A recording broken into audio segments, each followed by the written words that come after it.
So this is Igala. This is African bush dog. So he's going to kill it now and cut it up.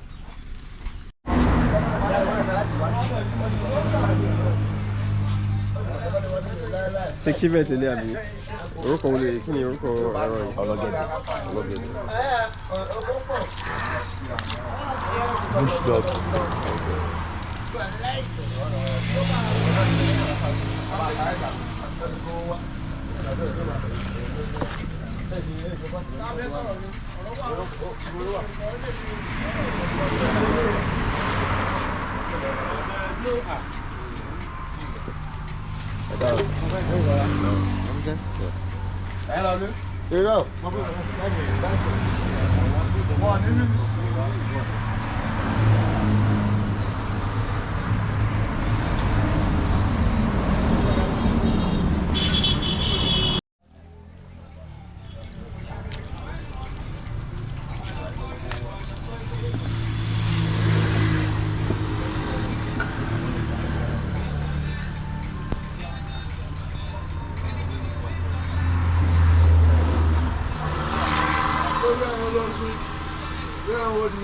Ẹran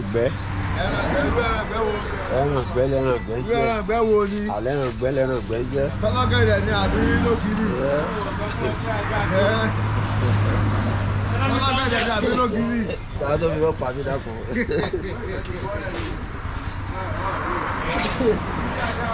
Ẹ̀sùn bóòlì.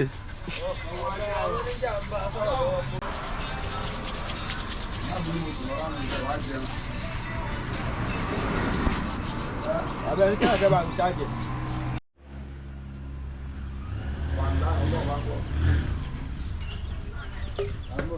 Okay.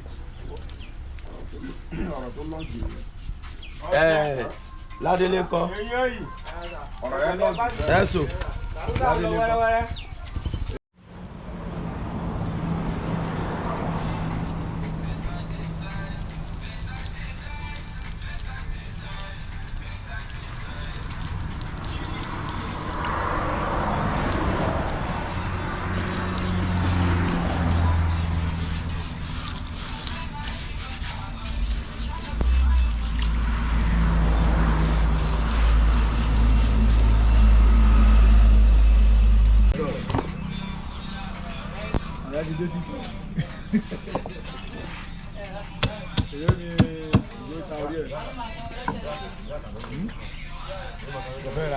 Bon, mais ici, les gens, on dit le reste. J'ai vu de l'eau.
Wòye àná òjò pa ẹ lọ́wọ́ ni.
Mo ní kí àwẹ̀ wa gbé mi lórí ta, àbúrò ọ̀nà tá gbé mi ni mi ò rí látàárọ̀.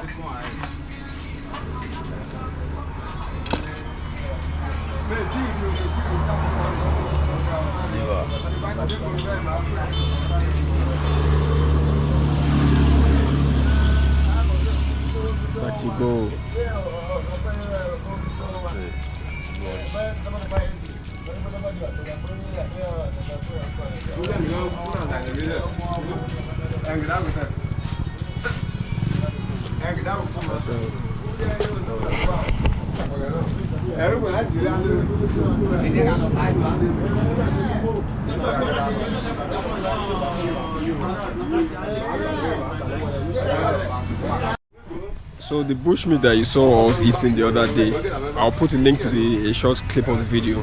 That was antelope meat and it was from Mr. Chigo that we got it. So today he's cooking ologede, which is African bush dog. That's a different type of bushmeat. But unfortunately we're not going to be around. We're going back to Lagos today. So I'm just going to cover him preparing the animal for cooking. I hope you're enjoying the video. Hit the subscribe button if you're new here, and if you already subscribed, drop your comments in the comment section on the video. Ṣé like ológẹ̀dẹ̀ yìí? Ṣé máa jẹ ológẹ̀dẹ̀ náà? Irú beef food ló máa jẹ. Yeah, so the làwọn àjẹrọ ní every time, so everything is going on here. Ọ̀rẹ́ sọ fún ọ̀pá Mr. Chigo. Báwo ni ẹran wọn? Báwo ni ilé wọn? Wọ́n fún ẹran ìgbẹ́ ni, so all different type of meat. Tẹ́ bá ti meat báyìí, ó wà balẹ̀ lórí ẹ̀. Ìyẹn là ń jẹ dáadáa, I'm fresh báyìí, abẹ́rẹ́ ni. So tí ẹ bá fẹ́ wá sí ibà báwo ló máa dé bí? Reserve junction Owena, yes sir. Reserve junction Owena. Okay. Ẹ ṣe jọ kí lórúkọ yín sà? Ọlọ́jà Emmanuel. Ẹ ṣe sà. Ẹ ṣe sà. Today is the last day of our Osun trip, so I'm heading back to Lagos today. I'm going to first go to Abeokuta before we start heading to Lagos. I think it's about 6 hours to Lagos, and it's about what's the time?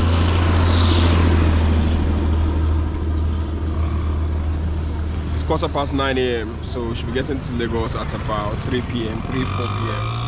I hope you're enjoying the video. Hit the subscribe button if you're new here, and if you're already subscribed, drop a comment in the comment section of the video.